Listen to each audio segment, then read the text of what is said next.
Okay. Recording is going. All right, good deal. All right, well, this is not going to be a real long meeting. Our first meeting in the course, we'll do more of full introductions and get to know each other a little bit more then. So just right now, you told me where you're from. What about what's your area of study you're concentrating on, and what do you think, what do you tend to do with that? So let's just do those two things, and what you hope to get out of world religions. So let's try those three things. You want to start, Christian? Yes. So I am majoring in biblical studies.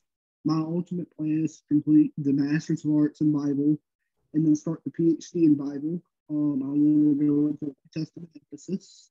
My field of study is John, the Gospel, Epistles, and Revelation, as well as linguistics and the Greek text.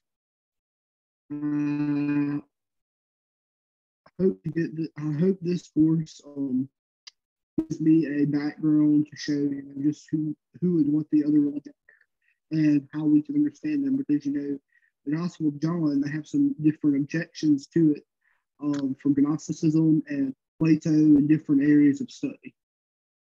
Okay. So I'm looking to see where it comes from, and then another purpose of this course, I want to be able to know what the different types of religions are to be able to understand them better. I took a world religion class in high school, and I didn't get a lot out of it, but I learned a lot of stuff, and now I want to further that knowledge. Yeah, sounds good. Let's see if Bertha, are you on? Let's see, your microphone, I think, is off. Hello. Hey, there you are. Hi. Good to see you, Bertha. Good seeing you all. All right. Well, we were we had just started and got kind of know, like, Christian is from Newport, Mississippi, and Cody's living in Montevallo right now, from Franklin, Tennessee originally. And what about yourself? Where are you at? I'm here in Montgomery. Okay, so you're a local person for me. All right, good. And then we were kind of just saying some things about what we're majoring in and why that area, what you hope to do with it, and then why take world religions course. And Christian just got his. We are recording this, so anybody can go back and see it later as well. So I think Cody, I think you're up. So I'm doing master's in biblical studies, and I did it because I'm currently a youth minister at the congregation that I'm at, and I just really I've always been a big biblical person, especially working around kids and trying to help them understand from a young person's perspective, instead of them getting the feel of, like, I guess, only going to services on Sundays and Wednesdays. And so I just kind of wanted to broaden my biblical knowledge and really kind of have a master's under my belt, but also doing something else that I really love doing, especially being a school teacher. I have kids asking me questions all the time and having to try to really implement my mind into theirs. And I really wanted to do this class in particular because at Montevallo Elementary, where I'm at right now, we have a whole broad diversity of different cultures, and it's really been interesting to learn from the kids just how they do different things. Like, we have a very high very high Spanish speaking population. So I've been really talking to the kids a lot about how how do they do worship? What kind of things do they do? What different things do they celebrate? And I just really wanted to, I guess, broaden more so I can help them if they ever have questions. Okay, sounds good. Yeah, yeah. That's being involved with people from different backgrounds is always helpful to kind of understand people more. But that's good. All right, Bertha, you want to share with us some? I'm here local in Montgomery, and I work as well in the ministry. And I just wanted to broaden my horizons in so many words. Christopher, thank you, Christian, for that information. That's what I was so late because I was copying, printing it. But I just want to be able to expound on these different issues and different religions and different books of the Bible. And I just want to become more and more familiar with it. And so by me reading what other theologians and scholars have to say about it, that's what I'm here for. I just want to know, I just want to be well-rounded on it, I guess I could say. I just want to know more about it. And so Well, I just want to be able to become a better teacher. Can always use improvement. And so with becoming a better teacher, needing and knowing and learning is essential. And so I just want more knowledge. And so I thank you. The more responsibility we have. That's true. That is so true, Christian. And I tell you, I just copied that email you just sent out, and I was printing it. The reason why I was so late, please excuse me for being late, Dr. Troll. But yeah, I just want to learn more. And so I'm just trying to glean as much as I can. And I'm old, and so I'm learning as fast as I can from you all. Well, we'll be learning together in here. There's no end to knowledge. Yeah, you always be learning. If you, at least I always think, if you're going to live life, you got to keep learning, and then you got to know how to learn better how to apply it in all your situations of life and work or whatever it may be. So yeah, so that's good. Well, I appreciate you guys sharing that bit. We will have a more formal introduction when we have our first class. My background, just in short, I've been teaching for some 50 years now, 45 years, somewhere in there. And so I spent a lot of my time overseas as a child, and then as an adult, I worked in East Africa for a total of 14 years. And there I taught mainly adults at that time. But I've been twice here at Faulkner University, first time for 21 years.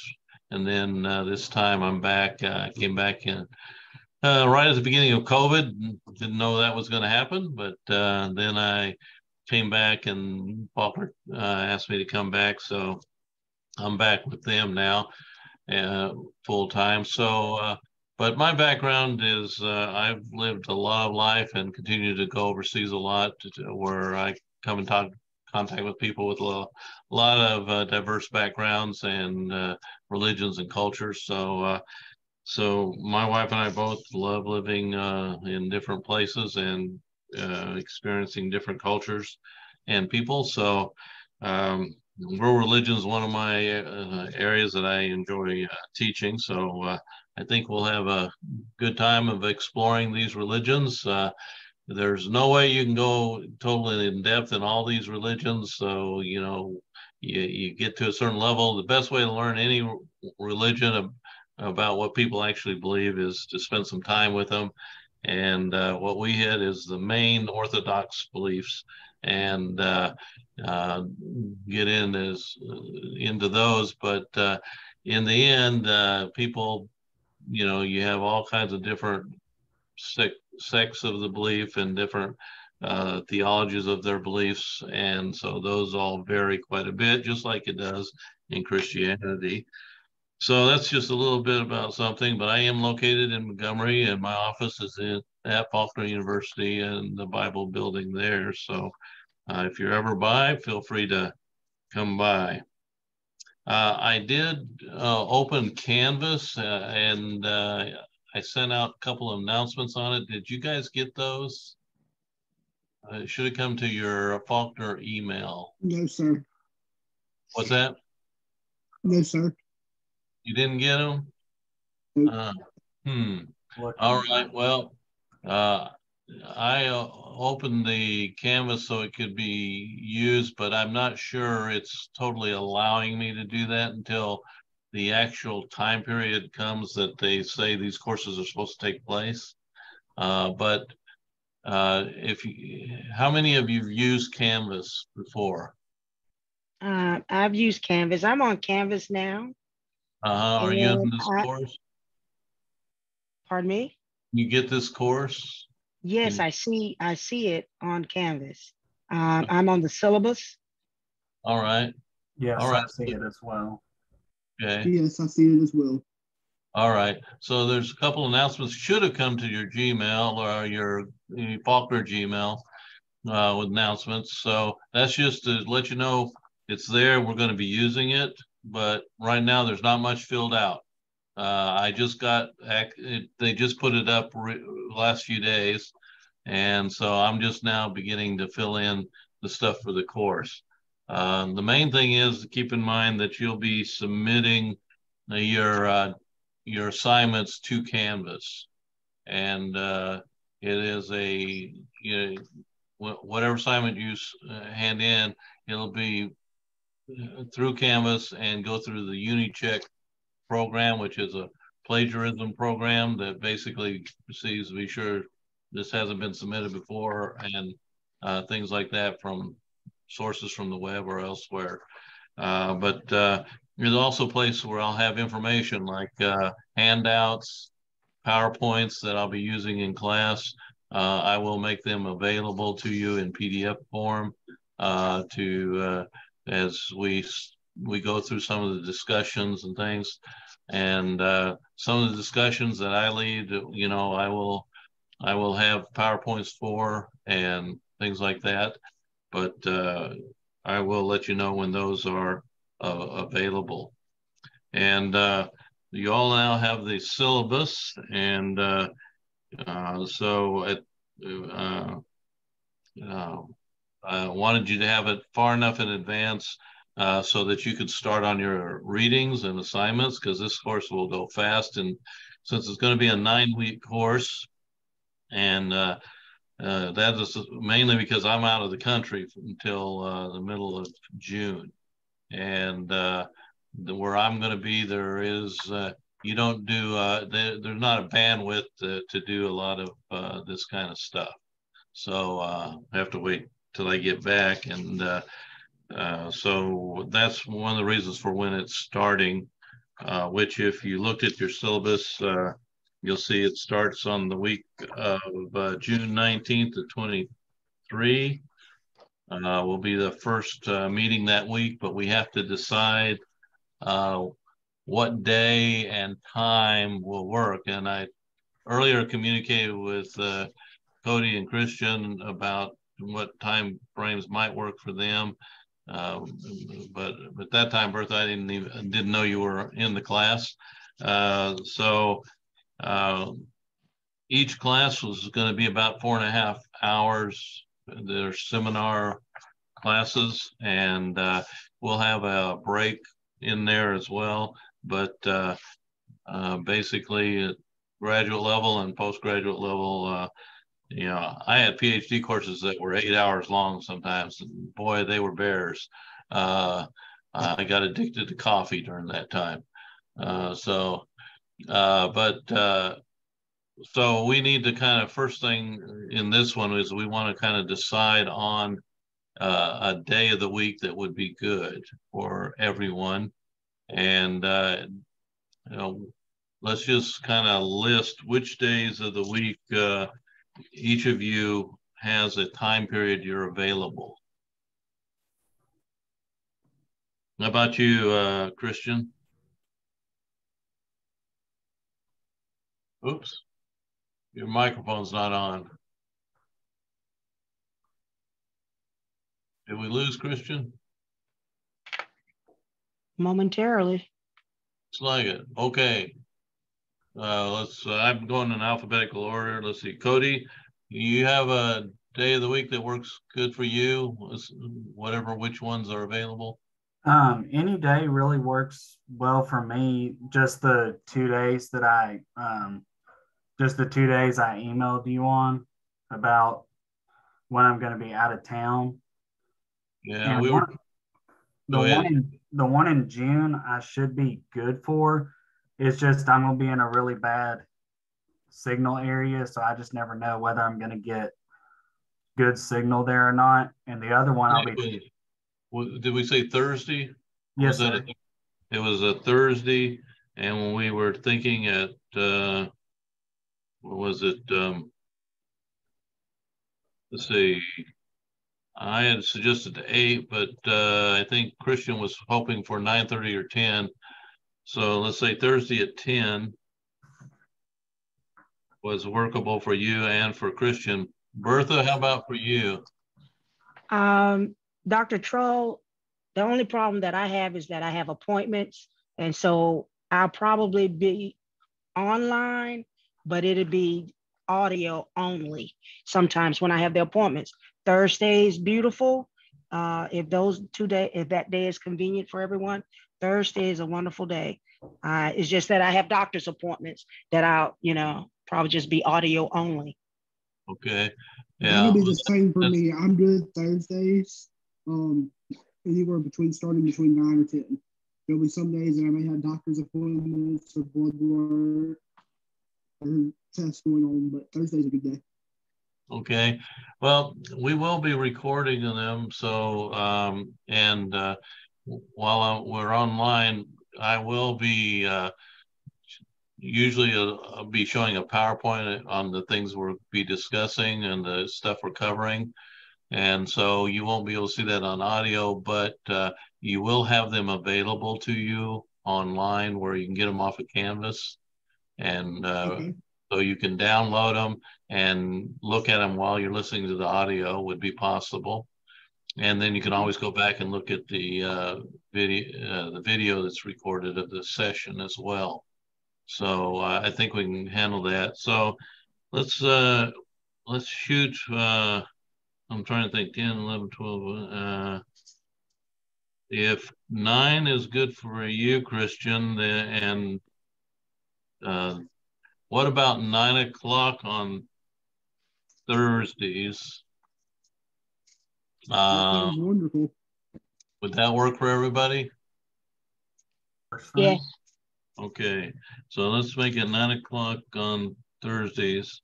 And that way you have the whole week before to kind of prepare too.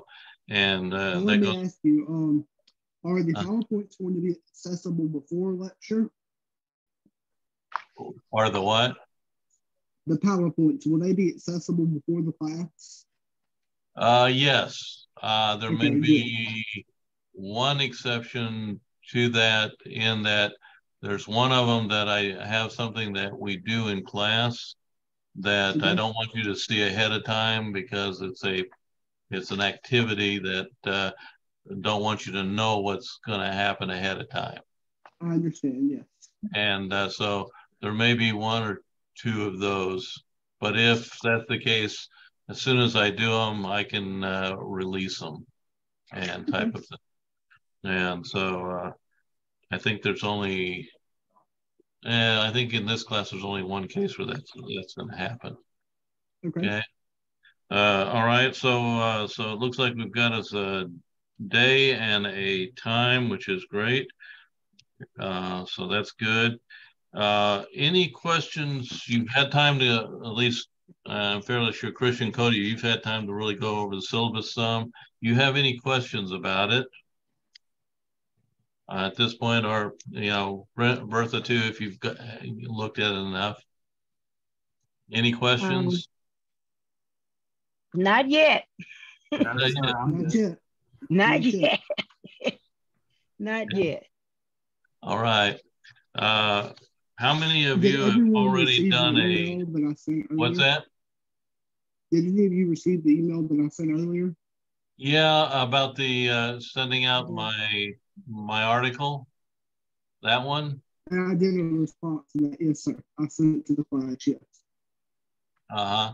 Yeah, I saw the email, and you sent them a copy of the The article. article was wonderful. Yes. Yeah, Yes, I was wonderful. gonna mention to that you said, and we will be going over the information that's in that article. One of the discussions will be, and PowerPoints will be a good bit of material from that article. And so we'll have a whole discussion on that. Okay. So, but it is good to read it because I cover a lot of stuff in there that I can't cover in a discussion period. Yeah, so it'll be abbreviated of what's in the article. So the article's a bit more text than I might otherwise cover it. So it's great if you can read it ahead. And so feel free to do that. And that is why I put it in the supplementary reading category. All right. How many of you have already in your studies done a book review, written book reviews and submitted them? Any of you done that? Yes. You have? Yes. Okay, good. And you know you're supposed to use SBL, yeah, style manual, Yes. and you guys are used to using that. Okay, good. Pretty familiar with it, yes. What's that?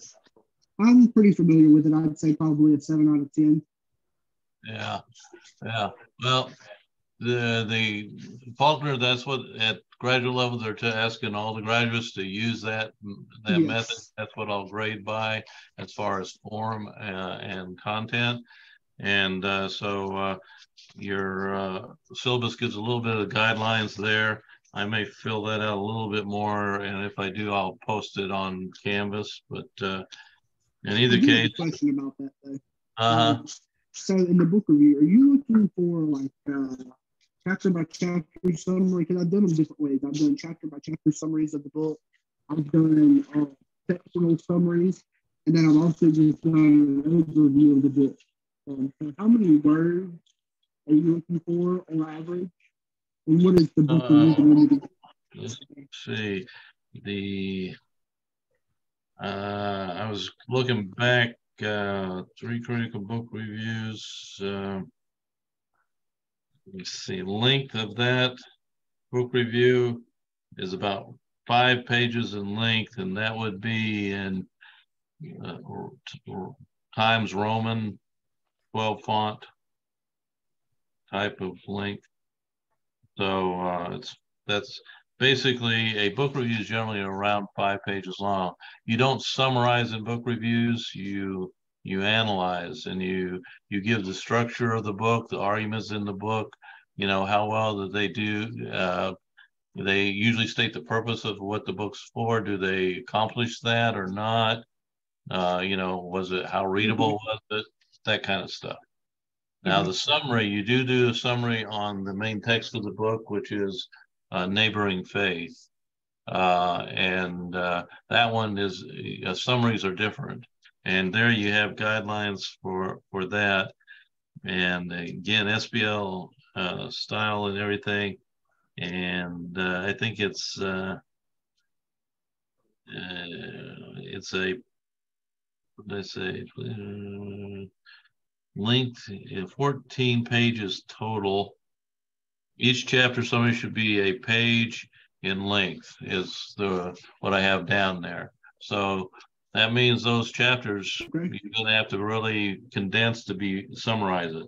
You know, you want to get to the main points that were in there and the important things in that summary.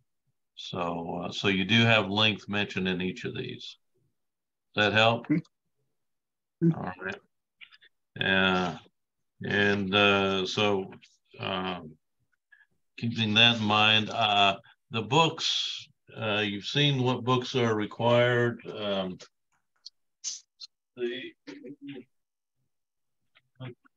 Of course, Neighboring Faith, which is, well, this is the first edition there on that. But let me get it up here. It's on the, share the screen with you here.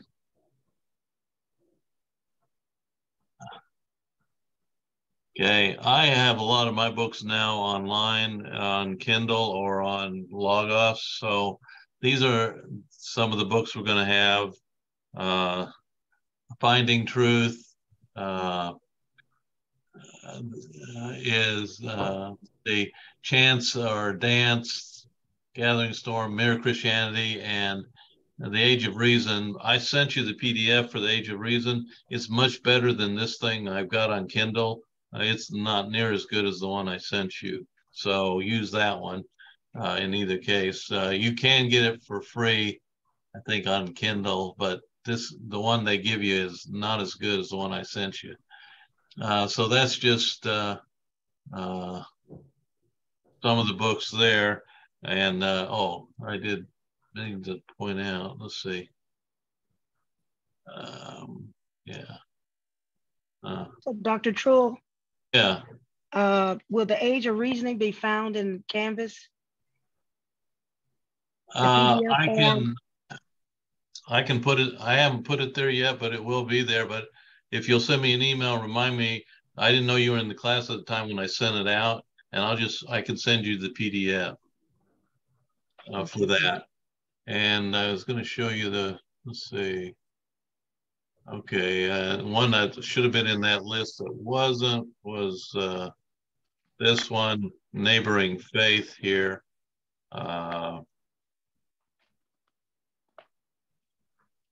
Here we go. So that one right there. Oops, did I share the screen?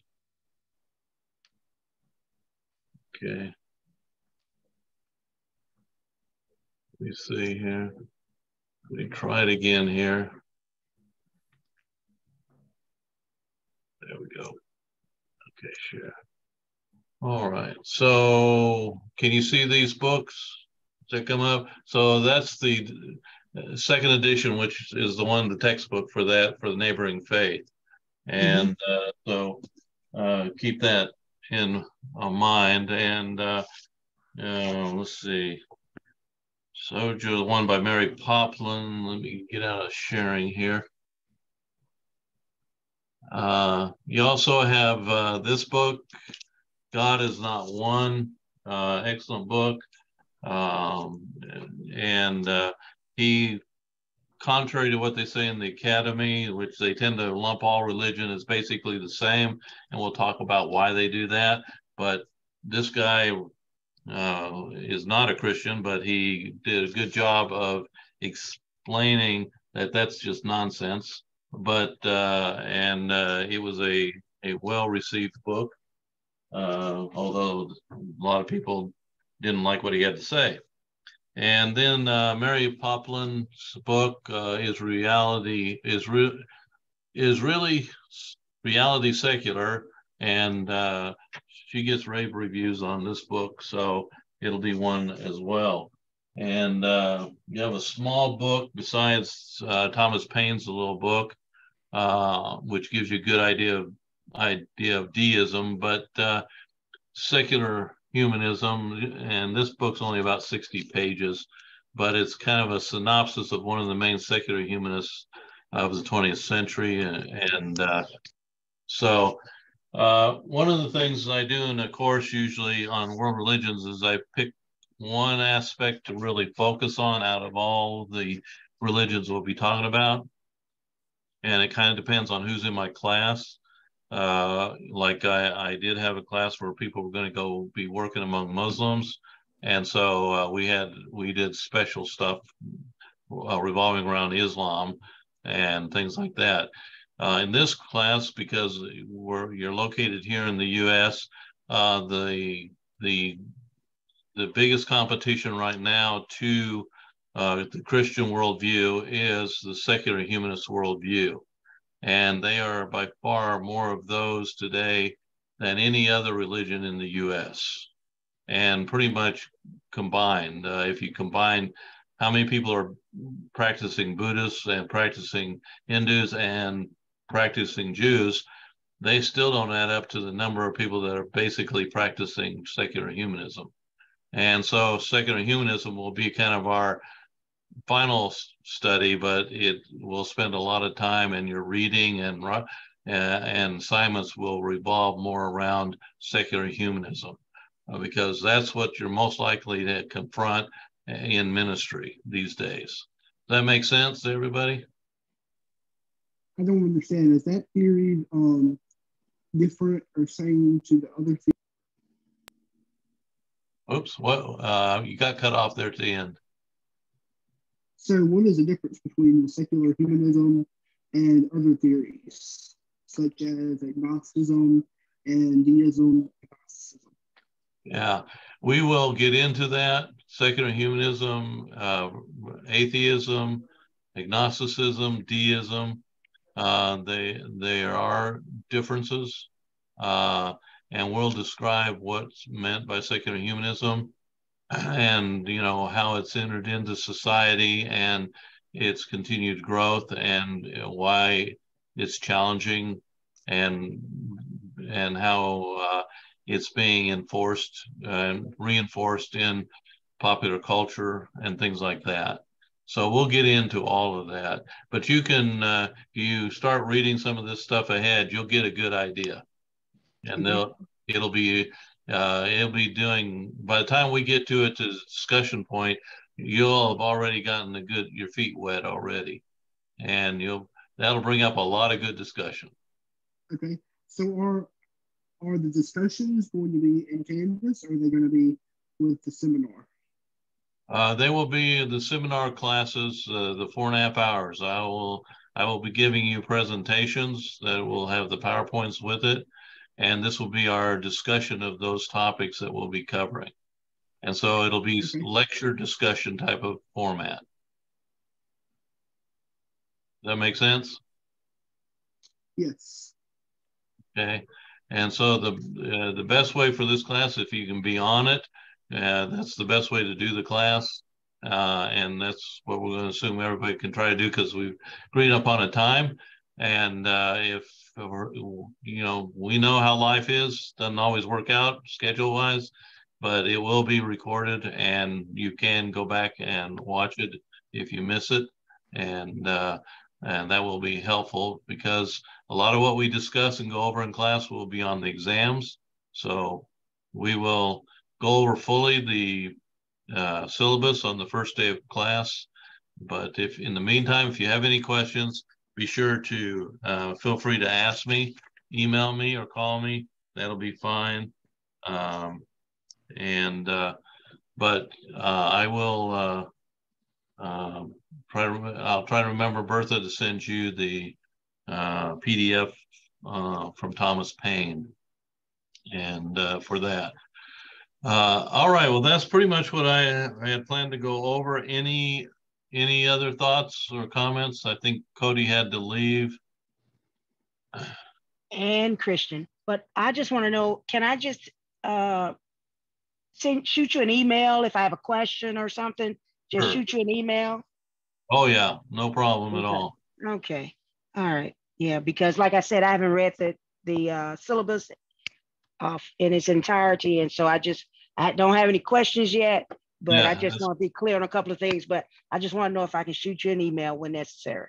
Yeah, not a problem at all. That's what I kind of expect. And since we have some time between now and when class begins, and you can get started on things, you're going to have questions and things. So feel free to let me know. Okay, so I'm going to go to Amazon and start ordering some books. There you go. I found some of these used, and they were a lot cheaper. Okay. I ordered them through Amazon, but from a used bookstore, and they came fairly rapidly and cost me about a third of what I would have paid otherwise. So So that might be helpful. All right, well, glad to have you in class, Bertha, and you take care. Thank you. Nice meeting you. And I look forward to the session. All right, me too. Mm-hmm. All right, let me stop this thing.